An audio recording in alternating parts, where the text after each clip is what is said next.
L'industrie automobile offre de nombreuses possibilités de croissance en Afrique et peut contribuer de manière significative au produit intérieur brut du continent. Cependant, les statistiques montrent qu'elle n'a pas été à la hauteur de son potentiel. En 2022, les ventes totales de voitures particulières en Afrique ont dépassé les 790 000 unités. L'Afrique du Sud a enregistré le plus grand nombre de ventes de véhicules en Afrique avec plus de 363 000 ventes de voitures particulières, soit environ 38% des ventes totales sur le continent. Le Maroc et l'Égypte ont été les deux autres pays leaders pour les ventes de voitures en Afrique. Et pour mettre cela en perspective, la région du Moyen-Orient et de l'Afrique du Nord a vendu près de 2 millions de voitures, soit plus du double des ventes de l'Afrique, qui est bien plus peuplée. Cela s'explique par les conditions de vie plus faibles et les taxes et droits de douane plus élevés appliqués aux importations de voitures dans le continent. Et cela a empiré avec l'impact de l'inflation issue de la pandémie de Covid-19 et le conflit dans l'Est de l'Europe. Par exemple, nous avons des taux d'intérêt de 21% en Égypte. Cela rend difficile l'achat de voitures par les consommateurs.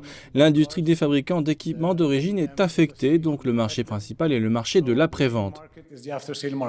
La plupart des gens en Afrique importent des voitures d'occasion et des pièces détachées plutôt que des véhicules neufs et plus chers. Mais les délégués présents à la foire commerciale intra-africaine ont déclaré que la fabrication locale était une solution durable.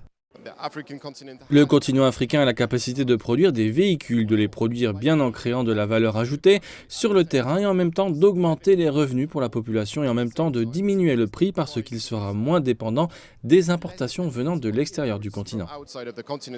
Selon les chiffres de Statista, en 2021, plus de 606 000 voitures ont été fabriquées ou assemblées en Afrique, avec la plupart des véhicules exportés vers d'autres régions. Actuellement, le Maroc est le premier producteur automobile du continent, suivi par l'Afrique du Sud et l'Égypte. Les véhicules fabriqués localement seraient trop chers en raison du coût de production ou des économies d'échelle, car pour que vous puissiez réduire le prix, vous devez produire de grandes quantités.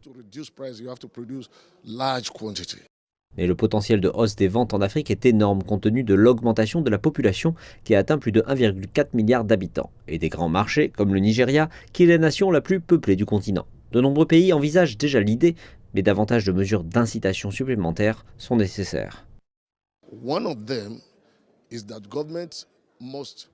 L'une d'entre elles est que le gouvernement doit fournir un financement abordable afin que les clients puissent acheter des véhicules fabriqués localement. Les gouvernements devraient aussi offrir aux fabricants locaux des incitations telles que des réductions d'impôts, des subventions, afin qu'ils aient la capacité de produire.